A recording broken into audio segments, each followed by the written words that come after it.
Hey there, One Life. My name is Nathan, and me and my wife Emily, were parents here, part of One Life. Been a part of the community for several years now. And Aaron asked if I'd be willing to share just a couple words, a little bit of encouragement to the fellow parents of One Life. Give you guys a little bit of insight into where we've been challenged and where we've been growing, and a little bit of scripture and a little bit of a prayer meditation at the end. When I reflect back on the last 12 months, the first thing that comes to mind is how, there was no books or blogs. There was no how-tos. When we were getting ready to become parents for the first time back in 2010, how to parent in a pandemic. That never came up, and we've had to really learn on the fly. And that's a challenge. Some of us, like myself, we're planners. We like to have everything laid out, and there hasn't been a lot of chance this last 12 months to pre-plan or to know where everything was going to fall. And as the months have gone on, things have become a little more hopeful over time. We've had some positive signs going into this summer. And I think, for us, one example of a place where we've had to constantly adapt is in school. Like many of you, we've had kids who have come home for school and gone back to school and home for school and had to face that tension. And now our kids are going back into school, which is exciting for them. It's exciting for us, to be honest. But for us right now, we're in a season where Brennan, he's in second grade. He's going Monday through Thursday. That's great, but he's also home Friday. Grady, he's in fifth grade. He's going to school Monday, Wednesday, but he's home Tuesday, Thursday, Friday. Okay, a little bit more juggle. And then we have Cademan. He's 3. He's home all the time. We've got all these schedules that we're having to balance. And so in the midst of this positive growth, we're also in this season of some days we have 3 kids home, some days 2, some days 1. What does that mean for us, our parenting, our ability to be present, our ability to be patient? It's a lot, and it takes a lot of communication and a lot of personal pep talks to keep that sense that I'm doing what I need to do as a parent. And I think about the words of James. I'm going to read from the Message here first, and I'll refer back to the NIV a touch too.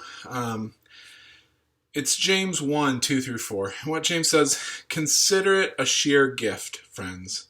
When tests and challenges come at you from all sides, you know that under pressure, your faith life is forced into the open and shows its true colors.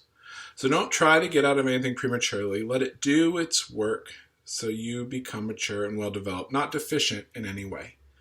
There's a phrase there, I kind of sped through it, but I love it. So you don't try to get out of anything prematurely. In the NIV, that word's perseverance, which perseverance is a great church word.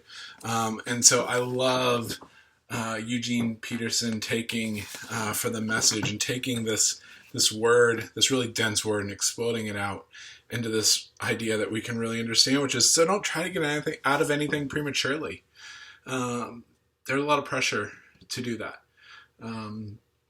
to find the trap door and speed things along. And the reality is, as we've all learned over the last year, there's no speeding this season of life along. And so we have the option to either consider it a sheer gift, that this season, with all of its ups and downs, it brings so many opportunities that we didn't have before this, and we probably won't have a lot of them after. And so we can either choose to see it as a gift, we can either choose to see it as something that will mature us and will develop us, or we can choose to see it as a curse. And that's really an option, a daily thing that we can ask ourselves, and we should be asking ourselves, I believe. One last thing I want to share before I share a short prayer is that it's okay to admit that this is hard. This has been hard for all of us, and it's okay to admit that there's moments where we feel like we're kind of at the end of ourselves, that we don't have much left in the tank. I think we need to be able to be honest about that, so that we we have to be honest about where we are so that we can then encourage one another and come to God in prayer about what we need to keep pushing for the next day and the next week and the next month. The last thing I want to share is, it's my favorite section of the Psalms. I came across it probably 8 or 10 years ago, and it's always a place I go back to when I feel drained, when I feel like I don't have much left in the tank. I'm going to read from the NIV first, and it's Psalm 61, verses 1 and 2. So let this be a prayer. Let this be kind of a moment of meditation for you to focus in. And the Psalms are so good at expressing the honest places of ourselves in words that are maybe a little more poetic than we use when we're feeling desperate. The psalmist writes, "Hear my cry, O God, listen to my prayer. From the ends of the earth I call to you. I call as my heart grows faint. Lead me to the rock that is higher than I." Lead me to the rock that's higher than I. That means so much to me because I'm a perfectionist. I'm a planner. I like to work up to these high rocks. I think I can get myself there, but the psalmist points out that we can only get ourselves so far, and that even at that point, we need God to take us higher and beyond the rock where we are, to a place of peace and a place of security and a place of safety and hope for the future. And in the Message, Eugene Peterson used the word "down to my last gasp."